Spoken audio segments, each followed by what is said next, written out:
Okay, this is my pickup here, and I've had a clunking and squeaking noise underneath it that was pretty bad, and been taking it to Chevy, and they've replaced some shocks here. Apparently there was a problem with that.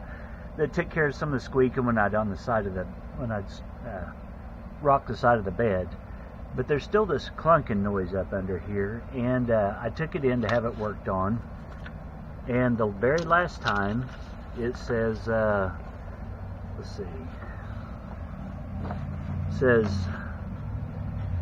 clunk type noise in rear end over small bumps and in parking lot maneuvers. Have had similar problem in the past with a field engineer and was told Eaton locker inside rear differential is normal noises. Okay, so that's what they told me, and just told me it was normal. And so this is a brand new pickup. It's making a lot of racket, and they're not going to do anything about it. So I decided, okay, well, I'll take it to the Better Business Bureau and do an arbitration there for have them take it back, take the pickup back. Still under warranty, still making a new pickup payment on it. And the arbitrator says rear end clunking and squeaking. Customer stated at the hearing that the squeaking problem no longer existed. That was the shocks, and that's true, it doesn't. But there was still a rear end clunk. On the test drive, there was an occasional slight clunk heard when turning sharply. I am unable to consider this to be a substantial impairment to the use, value, or safety of this vehicle. So basically he's telling me if I go to sell this pickup and test drive and somebody hears what you're getting ready to hear, that it's not going to hurt the value. It says this vehicle is still under warranty. The customer refused the manufacturer's request to have a field engineer evaluate this problem with the vehicle. That happened after I had filed the Better Business Bureau thing, and as you see, they've had the field engineer out. They said it was normal, and on top of it, this deal, they're saying it's normal, and they told me that they had a field engineer that had a pickup so long that they had to make a couple of pickup payments for the owner. Now, who wants to go through that to be told it's normal? So I'd already started this, so I didn't stop it. At any rate, this was denied. So what I'm going to do here is I'm going to put this camera under here, and we're just going to drive up and down my street, pulling a couple driveways back out, and you can hear this racket, and see if this is normal to you, or if it doesn't hurt the value of this pickup if I were to sell it. I'm going to put this camera right here, and then the first thing I'm going to do is rock this back and forwards just a little bit so you can hear some of it.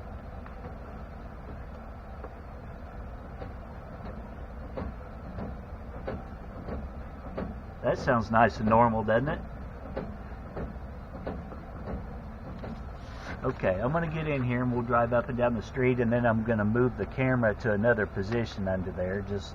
And you got to be aware, you can hear this loud and clear inside the cab. Oh, another thing, when I took it in, what they did is I've taken it to the car wash since then, and I went through at least 4 cans of degreaser on my leaf springs, and you can still see there's still coming out here, still up here. And that's where they shot probably half a tube of grease on each side, which is definitely something you do on a normal vehicle, right? Don't you go through the lots and see all the nice new pickups sitting out there with half a tube of grease squirted in there? At any rate, let's drive this thing, and then I'm going to park it and move the camera, and we'll drive it a little more with it at a different angle.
Okay, let's move this camera to another vantage point here.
So they say, yeah, after they get a few miles in them, those the rear end gets a little noise in it, but it's normal. So what I want is for Chevy to show me any pickup on their lot that sounds like this and tell me that it's normal.